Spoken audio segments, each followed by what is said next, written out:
Bonjour tout le monde. J'avais envie de revenir aujourd'hui vous parler d'un thème que je rencontre souvent dans mes consultations individuelles, que moi j'appelle le point d'ancrage. En fait, je ne sais pas si c'est un terme qui est familier pour les gens, mais pour moi, l'angle du point d'ancrage que je voulais vous parler aujourd'hui, c'est un angle que je retrouve à travers mes consultations, mais finalement que j'ai pu comprendre que ça se retrouve à travers la vie en général. C'est juste que dans les consultations, c'est quelque chose qui revient souvent et j'avais envie de faire une capsule aujourd'hui. Je l'avais annoncé dans ma dernière infolette, alors me voilà aujourd'hui.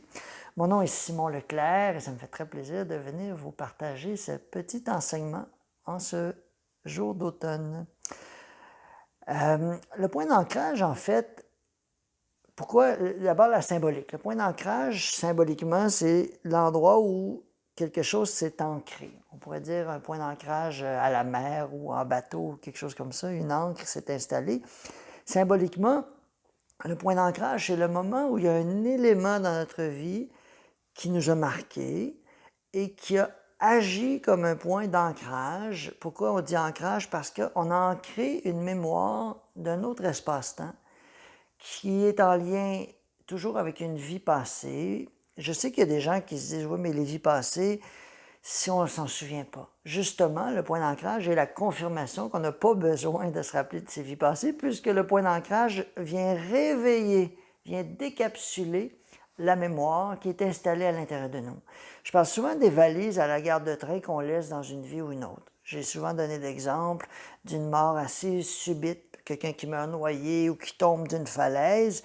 Il va laisser dans ses corps énergétiques la peur de la hauteur ou la peur de l'eau. On pourrait dire que naturellement, quand l'être va s'incarner, il va avoir peur de l'eau, peur des vertiges et tout ça. Il n'y aura pas nécessairement un point d'ancrage puisque ça va faire partie de la vie. C'est-à-dire, il va arriver, puis l'eau va être anxiogène et sans s'en rendre compte, on va commencer à apprivoiser l'eau, mais on pourrait dire que la vie en général agit comme un point d'ancrage. Donc, c'est un point d'ancrage étalonné, échelonné sur une longue période. Même chose pour les vertiges. Par contre, quand il arrive un élément très précis qui nous marque, c'est-à-dire, par exemple, un abandon, une trahison, un élément où tout d'un coup on a peur de se faire voler parce qu'il est arrivé un événement X, Y dans notre vie, puis tout d'un coup, cet événement-là nous fait qu'on barre toutes les portes, on se met à se barricader, on double vérifie notre voiture et tout ça. Et tout ça agit dans l'énergie, évidemment, puis va faire en sorte qu'on va devenir plus méfiant. On pourrait dire, ah ben c'est normal que je suis plus méfiant puisque j'ai failli me faire voler ma voiture ou j'ai eu quelqu'un qui est rentré dans mon domicile, puis tout d'un coup, je me mets à avoir peur. Dans la vie de tous les jours, on va dire, ah ben c'est normal, c'est normal que tu aies peur aujourd'hui puisque tu t'es fait voler ou tu as eu une expérience difficile à gérer. Mais dans les faits, qu'est-ce que ça veut dire? Ça veut dire qu'il est arrivé un événement qu'on va dire, oui, mais c'est arrivé par hasard. Bien sûr, je n'ai pas choisi consciemment de dire, j'aimerais ça que quelqu'un vienne me voler à la maison, par exemple. Je n'ai pas projeté dans l'énergie, donc on va dire, le point d'ancrage est apparu comme ça, c'est la vie. Bien sûr, les pensées créent, mais je dis souvent que les pensées créent consciemment et inconsciemment. Donc, la partie inconsciente de nous qui a créé l'événement, elle est très loin de nous puisqu'on ne s'en souvient plus. Inconsciemment vient aussi inclure les mémoires. Donc, lorsqu'il est temps pour l'âme de libérer une mémoire, elle va collaborer avec la conscience, donc l'inconscient, le conscient, et inconsciemment, on va créer un événement qu'on va gérer consciemment. Donc, inconsciemment, on va créer un événement, quelqu'un, comme je reprends mon exemple, quelqu'un qui a une invasion de domicile, mais ça peut être juste se faire voler son sac à main, là, je ne parle pas de la grande invasion, mais quelqu'un qui se fait voler, par exemple, la porte ouvre, il y a quelqu'un qui prend ce qui est là et qui s'en va. Donc, on vient tout d'un coup de découvrir, moi je me souviens quand j'étais jeune, je ne connaissais pas le vol et tout d'un coup, je me suis fait voler ma bicyclette, j'avais laissé à l'extérieur chez un ami, puis la bicyclette est partie, j'avais dormi là, le lendemain matin, plus de bicyclette. Donc, je découvrais pour la première fois qu'il y avait des voleurs. C'est sûr, par la suite, si je prends mon exemple, ben par la suite, j'ai commencé à être méfiant, mais aujourd'hui, je peux comprendre qu'à cette époque-là, c'était une leçon de vie pour moi. C'était de comprendre qu'il y avait le vol existait et aussi qu'à l'intérieur de moi, j'avais des expériences avec lesquelles je n'étais pas en paix. J'en ai souvent parlé, c'est tout l'enjeu du karma, des leçons de vie qu'on n'a pas gérées, qu'on vient réapprendre dans une autre vie. L'agresseur devient agressé, le voleur se fait voler et compagnie. Bien sûr, on peut penser que c'est une punition cosmique, mais comme je le décris bien dans le livre, c'est une envie d'apprendre.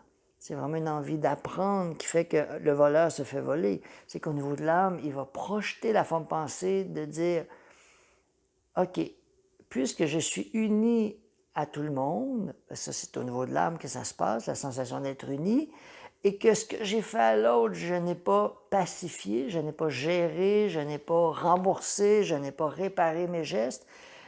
Quand je quitte la Terre sans avoir réparé, et que j'arrive dans une zone où je deviens hyper conscient des autres, et là, tout d'un coup, je vois toutes mes actions et les conséquences de celles-ci, bien, se retrouve à l'intérieur de moi, se réveille à l'intérieur de moi une envie de réparer, mais la réparation n'est pas rembourser l'autre, c'est de dire, je vais aller expérimenter ce que j'ai créé chez l'autre pour mieux le comprendre, pour mieux retrouver de la compassion d'abord envers moi et ultimement envers l'autre qui ne comprend pas ce qu'il fait et ultimement libérer les acteurs dans la pièce de théâtre.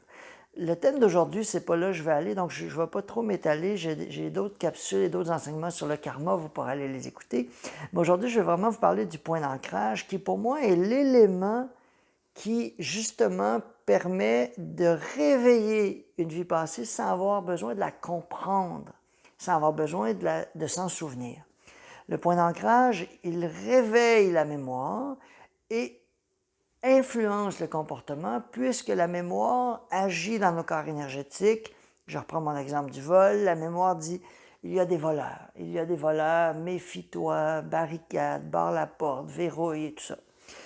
Donc, cette mémoire-là, elle va agir dans l'énergie et elle va faire en sorte que la méfiance va devenir plus présente. Et si on est attentif, on va dire, oui, mais comme je le disais tout à l'heure, je suis méfiant parce que j'ai vécu un événement. Donc, tout se tient dans la matière, tout est cohérent. Si on en discute avec des gens, on va dire, ah ben oui, depuis que je me suis fait voler mon sac à main ou je ne sais pas quoi, je suis devenu plus méfiant, plus méfiante. Et à ce moment-là, bien, je fais attention. Donc, tous les gens sont d'accord avec cette vision-là de la vie. Par contre, pourquoi est-ce que certains vivent des expériences et d'autres non? Là devient plus intéressant de comprendre le grand voyage de l'âme. Et on va comprendre aussi que si on a attiré un événement qui a réveillé, on pourrait dire un événement qui nous a mis en choc, le choc peut être relatif, bien sûr, je ne parle pas du piano qui nous tombe sur la tête, ça peut être un petit choc, mais ça nous a quand même marqué.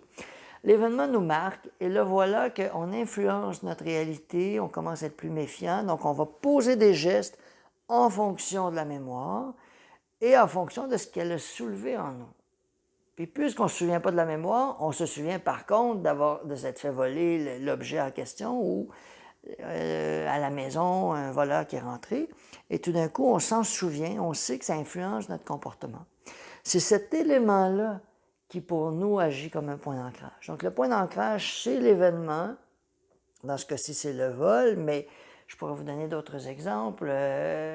Quelqu'un qui s'en va, je ne sais pas, faire un séjour à l'adolescence chez une tante en ville, par exemple, quelqu'un qui habite en campagne, qui s'en va vivre en ville pendant un été. J'avais déjà vu quelqu'un dans une consultation comme ça, puis la tante était très, très, très contrôlante. Que, fais pas ça, fais pas ça, fais pas ci. Puis là, l'enfant découvrait, l'adolescente, elle découvrait un côté plus rebelle en elle. Elle avait juste envie, là, je le mets en caricature, mais de sortir par la fenêtre et tout ça. Et elle était très résistante au contrôle. T'sais.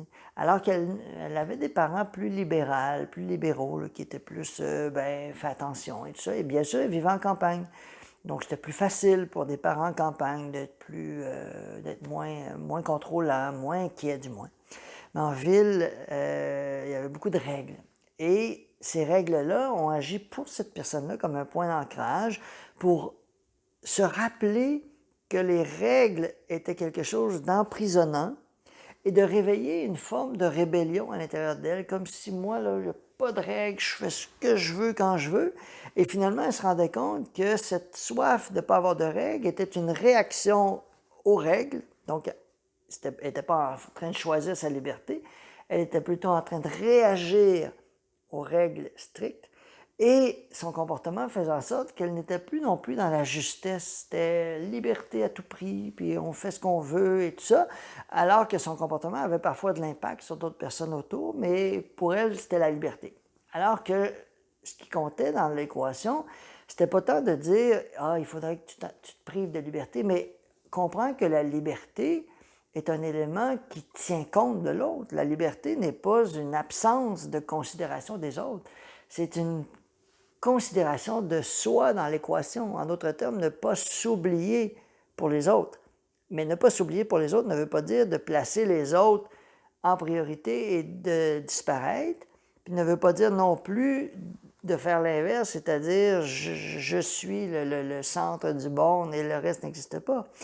Il y a beaucoup de gens qui confondent parce qu'on se dit, à partir du moment où je me prends soin de moi, je me reconnais, je me donne la valeur, ça ne veut pas dire que les autres n'existent plus. Ça veut juste dire que je ne m'oublie plus dans le processus. Il y a vraiment une confusion dans le monde spirituel entre se placer au centre de sa vie puis devenir égoïste. Là. Je veux dire, c'est deux mouvements complètement séparés. Et normalement, quand on se place au centre de sa vie, le cœur s'ouvre beaucoup plus parce qu'on est en contact avec son essence. Et lorsque le cœur s'ouvre, l'envie d'offrir et de partager devient beaucoup plus grande. Donc, cette envie-là fait en sorte qu'on a envie d'offrir nos talents, nos qualités, tout ce qui va avec. Donc, tout ça pour dire que l'élément clé dans ce que je vous raconte, c'est que le point d'ancrage va réveiller une réaction, un choc, une mémoire qui va faire en sorte qu'on va influencer notre comportement et sans s'en rendre compte par le futur, plus tard, on va être pris avec le comportement ou les conséquences du comportement. Par exemple, la personne qui est méfiante, bien, elle devient inquiète, elle va faire des choix en fonction de sa méfiance et elle va se rendre compte par la suite qu'elle influence sa réalité en fonction de sa méfiance au lieu de retourner à ce moment précis où elle a vécu un choc. Ça ne veut pas dire qu'il faut après ça avoir zéro considération pour les dangers quelconques. Ça veut juste dire qu'on est au point zéro. En d'autres termes, quand on n'a pas besoin de se promener partout et de se dire il y a des dangers partout. Tout ce qu'on veut, c'est savoir, avoir la confiance qu'à l'intérieur de nous, il y a une petite cloche qui va s'allumer lorsqu'il y a une méfiance à y avoir. Je ne parle pas d'une méfiance, là, comme je vous disais tout à l'heure, d'un drame majeur, mais juste méfiance. Par exemple, quelqu'un nous dit une phrase, puis je ne sais pas pourquoi, ça ne résonne pas. Donc, je n'ai pas besoin de me méfier de tous les êtres humains au cas où je rencontre quelqu'un qui pourrait me mentir. Je n'ai qu'à me fier à mon centre qui va dire « Ah, je ne sais pas pourquoi, mais cette personne-là ne me dit pas la vérité, ou du moins, je ne raisonne pas avec cette vérité-là. » Et à ce moment-là, je suis capable d'intervenir ponctuellement à cet endroit-là sans me mettre à me méfier de tous les êtres humains parce qu'il existe des gens qui pourraient mentir. Donc, vous comprenez où je m'en vais? Donc, le point d'ancrage va faire, si je ne suis pas attentif, puis que je rencontre quelqu'un qui me ment ou qui en fait, je peux le raconter. Quand j'étais en Afrique, il est arrivé un événement assez particulier. C'était pas particulier, je pense que c'est arrivé à bien des gens, mais je me suis fait arnaquer dans une histoire. En tout cas, je marchais, puis là, quelqu'un me dit « Ah, je travaille à ton hôtel », puis bref, j'ai embarqué là-dedans, là. Je n'ai rien vu aller. Mais là où ça devenait intéressant pour moi, c'est que il me parlait, il m'empruntait de l'argent, il me le redonnait. Puis comme il travaillait à l'hôtel, j'étais convaincu qu'il était là, puis il connaissait les gens où je travaillais, mais finalement, c'est moi qui lui donnais toute l'information. J'étais d'une grande naïveté. Je me suis fait arnaquer, c'est pas beaucoup. Peut-être en dollars canadiens, ça correspondait peut-être à 100 $. C'était pas la fin du monde. Sauf que la leçon, pour moi, était majeure. Parce que quand j'ai marché, puis que la personne a commencé à me parler, tous les mots étaient cohérents, mais la sensation ne fonctionnait pas. C'est-à-dire que j'étais contracté, mais à chaque fois que j'étais contracté, je me disais, ben voyons, ça ne fonctionne pas. Ben là, la personne était tellement habile que, chapeau, hein, cette personne-là. Je me disais, quand j'ai perdu mon argent, je me disais, ben à tout le moins, c'est sûr que cette personne-là aura sûrement une leçon à vivre, mais je trouvais que la leçon pour moi était tellement grande que je trouvais que ça valait ce montant-là. Bref, je me fais avoir, je reviens dans mes chaussures et là, je fais le bilan. Et ce qui me reste de ça, c'est que tout le long des paroles, j'avais un malaise. J'avais une contraction, mais j'expliquais ça en me disant, oui, mais tu es dans un pays inconnu, un territoire, un continent inconnu, une culture inconnue, donc c'est normal. Donc, moi, j'embarquais, mais je mettais des mots sur la sensation jusqu'à ce que j'ai eu l'événement et que je me rende compte que je m'étais fait avoir. Et la leçon pour moi était de comprendre que je l'avais, l'information, et c'était même pas subtil. J'avais comme si mon cœur était reviré à l'envers, j'avais comme un point dans le cœur quand il me parlait, mais tout l'enrobage était bien fait, donc j'y ai cru. Mais je savais, et c'est ça ma leçon, c'est que je savais que mon intuition était avec moi et me disait « Attention, il y a quelque chose qui est faux ». Et par la suite, mon voyage, ça c'est arrivé au début de mon voyage, j'ai été là quelques mois, et par la suite, j'avais deux choix. Soit que je me méfiais de tout le monde, ou soit que je devenais naïf et je croyais tout, puis là je me disais la vérité est au centre.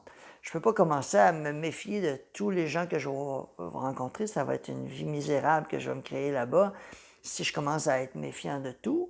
Puis en même temps, je me disais, si je dis oui à tout, ben, je vais être aussi en déséquilibre.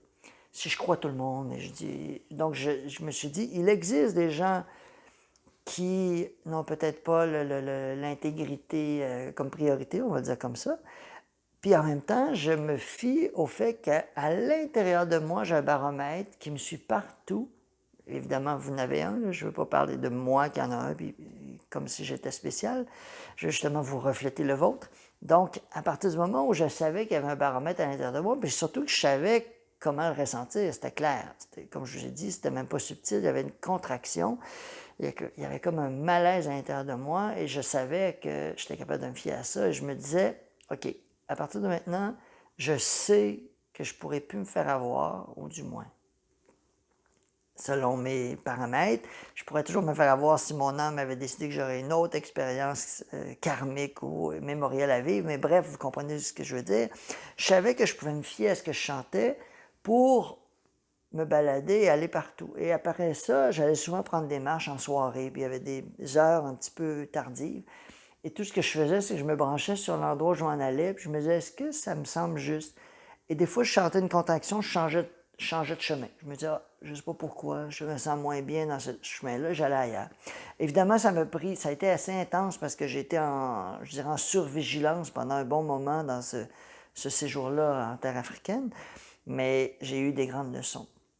Et la leçon, c'était de comprendre que à l'intérieur de nous, il y a ce baromètre-là. Mais je m'éloigne un petit peu du sujet, même si ça fait partie. Donc, pourquoi je vous dis ça, c'est que j'ai découvert que je pouvais me faire arnaquer, mais ça n'a pas influencé ma vision de l'être humain. C'est là où j'ai pris le scénario et j'en ai fait une leçon de vie. Alors que j'aurais pu, comme je vous ai dit, en faire un point d'ancrage, ne pas comprendre ce qui s'est passé et me mettre à me méfier de tout le monde. Et là, à ce moment-là, ça aurait été un élément que, oui, je l'ai attiré inconsciemment, mais j'aurais pu en faire un élément qui influence toute ma vie, puis après ça, me mettre à me méfier de tout le monde, revenir au Canada, puis la méfiance, je pourrais me faire arnaquer, et après ça, perdre de vue les opportunités de la vie, parce qu'à travers des êtres qui veulent peut-être, qui manquent un peu d'intégrité, il y a tous les êtres qui ont envie de partager, de collaborer, d'ouvrir et de s'ouvrir à des projets. Donc, si je me méfie de tout le monde, je me coupe de toutes les opportunités en même temps. Donc, voilà que le point d'ancrage peut être un élément qui nous construit ou un élément qui nous, je ne dirais pas qui nous détruit, mais qui nous affaiblit dans le passage.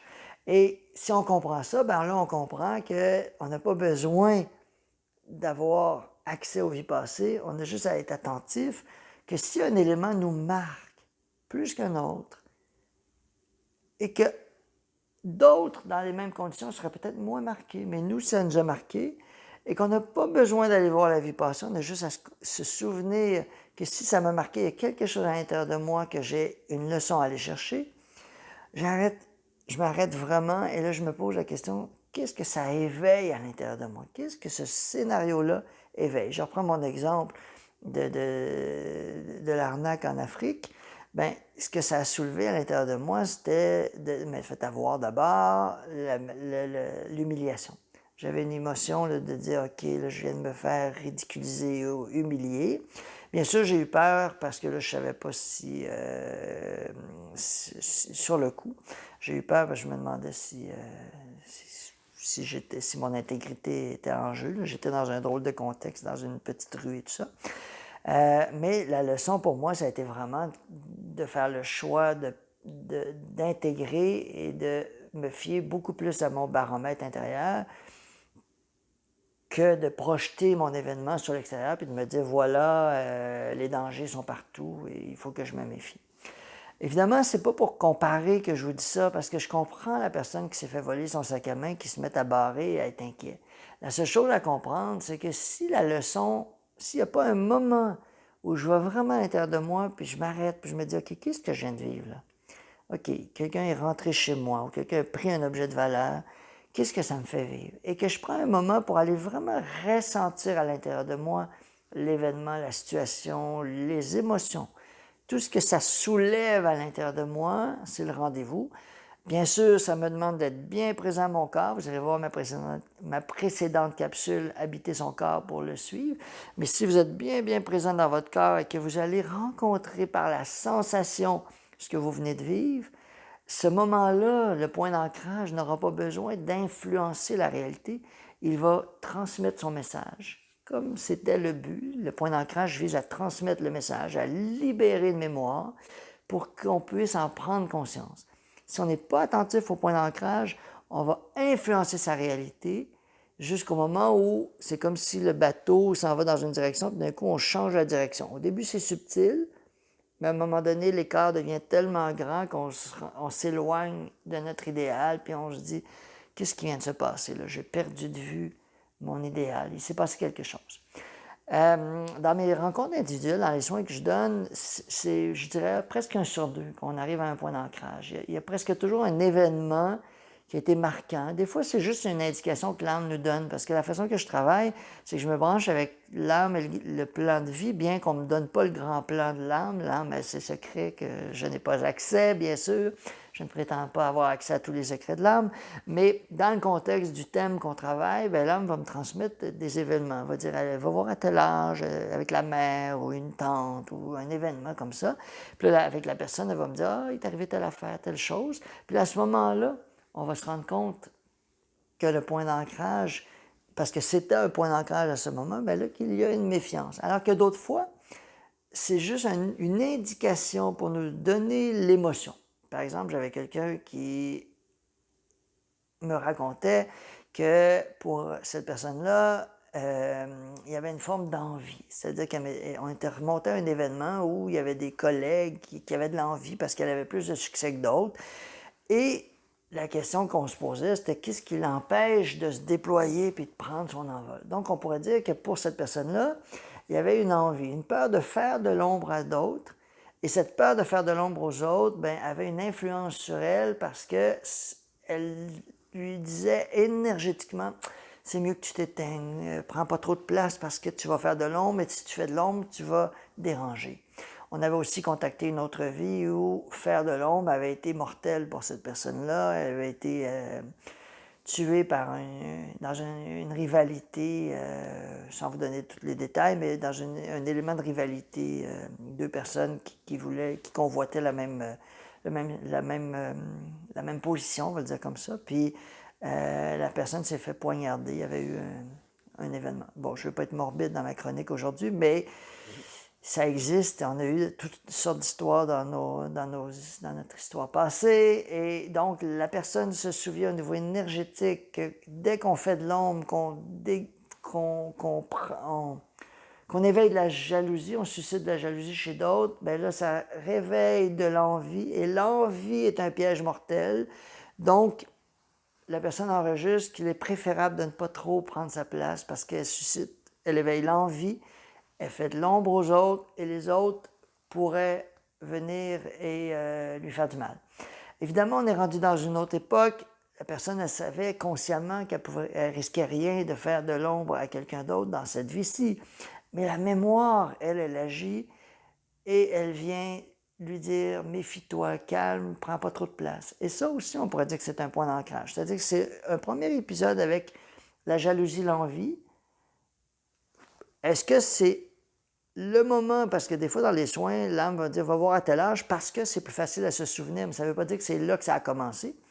Mais des fois, ça a commencé à cet endroit-là. C'est-à-dire que c'est la première fois que la personne rencontre la méfiance, puis là, tout d'un coup, elle se met à être méfiante. Donc, tout ça pour dire que si vous comprenez les points d'ancrage, vous comprenez que ce sont des éléments qui nous ont marqués. Et lorsqu'on sait que cet élément nous a marqué, au lieu d'influencer, de transformer sa réalité en fonction de l'élément qui nous a marqué, qui a réveillé une mémoire, on prend plutôt un rendez-vous avec ce point d'ancrage, ce moment, et on va vraiment ressentir à l'intérieur de nous les sensations que le point d'ancrage a éveillées en nous. Méfiance, peur, vous pouvez aller dans une sorte de direction selon le point d'ancrage. L'influence que ça va avoir, mais là je parle de méfiance et de peur, mais vous pouvez avoir un point d'ancrage de trahison, par exemple. Vous pouvez avoir un point d'ancrage, un abandon amoureux. Vous êtes complètement amoureux, puis d'un coup, vous ne le voyez pas venir, un conjoint, une conjointe qui vous abandonne. Au moment où vous étiez en train de faire des projets, tout d'un coup, vous êtes convaincu que il faut être méfiant, il ne faut pas trop s'ouvrir en amour, parce que la leçon, c'est pas de s'empêcher de vivre des relations amoureuses, c'est de comprendre que vous aviez à apprendre le détachement, peu importe la leçon, je sais pas, je peux pas dire qu'il y a une leçon pour tout le monde, mais dans un contexte comme ça pourrait être apprendre le détachement ou apprendre c'est quoi se placer au centre. Peut-être que dans la relation, on est devenu tellement centré sur l'autre qu'on a oublié soi. Donc, il y a toutes sortes de raisons qui font que des relations durent ou ne durent pas. Et les leçons sont importantes. Il n'y a aucune relation qui est un hasard. Vous savez bien que si vous êtes attiré par quelqu'un, c'est pas intellectuel, c'est énergétique, je ne sais pas pourquoi, mais cette personne-là m'attire. Donc, c'est pas quelque chose qui vient de la conscience. Vous ne prenez pas la décision d'être attiré par la voisine ou le voisin, vous le ressentez. Donc, quand on en ressent l'appel, ça provient de l'âme. Bien sûr, il peut y avoir des attractions juste physiques. À ce moment-là, ça va être une rencontre éphémère, mais n'empêche que les attractions sont orchestrées par quelque chose qui n'est pas au niveau de la personnalité, qui est au niveau d'un appel. Ça peut être un appel de surface, mais ça reste un appel. Donc, les points d'ancrage, aujourd'hui, j'avais envie de vous en parler parce qu'on les voit souvent dans les soins, dans les rencontres que je fais. Vous n'avez pas besoin de venir me voir pour parler des points d'ancrage, bien sûr, mais je veux juste que vous compreniez que si vous remontez dans un événement, donc si vous êtes exposé à un comportement ou quelque chose que vous aimeriez voir se transformer, posez-vous la question si il y a un moment dans votre vie où ça a commencé, cette histoire-là, et regardez si dans cette zone-là de votre vie, il n'y a pas un point d'ancrage, c'est-à-dire une situation qui vous aurait marqué et qui vous aurait amené à prendre des décisions qui pourraient influencer le cours de votre vie, alors que nous, ce qu'on veut, c'est retourner à ce moment. C'est ce que je fais dans les rencontres. Je ramène les gens au moment précis où l'événement est arrivé. On le ressent. On va aller ressentir le conditionnement, la croyance que ça a généré. Par exemple, le choc d'avoir été volé. Le conditionnement, c'est méfie-toi, barre les portes et tout ça. Donc, le conditionnement. Puis une fois qu'on a vraiment pris le temps de ressentir ces éléments-là, là, on va aller créer une autre réalité dans laquelle la confiance va être au rendez-vous. Et c'est ça qui va faire en sorte qu'on va utiliser la leçon, on va utiliser l'expérience pour intégrer la leçon et on va ensuite créer une réalité dans laquelle la leçon va nous servir au lieu de nous influencer. En d'autres termes, on va grandir en sagesse et en conscience grâce à la leçon au lieu d'être influencé par la leçon, par l'expérience et de changer le cours de notre vie. Voilà l'enseignement d'aujourd'hui. Alors, j'espère que vous avez aimé cette petite capsule. Je me disais que j'allais prendre le temps d'enregistrer certaines capsules, certains thèmes que je retrouve dans les rencontres, mais dans les enseignements généraux que je fais. Et si j'avais envie de vous procurer le livre Redevenir complet, il est toujours en vente sur mon livre. Ça me fait très plaisir de vous partager cet univers. C'est beaucoup plus élaboré, complet comme enseignement. C'est vraiment c'est comme un grand atelier que vous faites à travers la lecture. Et ben, je suis toujours en train d'ouvrir des portes pour faire quelques entrevues que j'aimerais beaucoup pour présenter ce livre-là. Donc, j'espère que l'automne, l'hiver qui s'en vient, me permettra de faire ces capsules, peut-être en interview avec des dynamiques d'interview. Donc, ça me ferait très plaisir de le faire. Alors, j'ouvre des portes en même temps. S'il y a des gens qui ont envie qu'on s'en parle, qui ont envie de faire une capsule là-dessus, je pense qu'il y aurait beaucoup de contenu à livrer là-dedans. Alors, je vous remercie d'avoir d'être venu écouter cette capsule et je vous souhaite une très belle journée et au plaisir.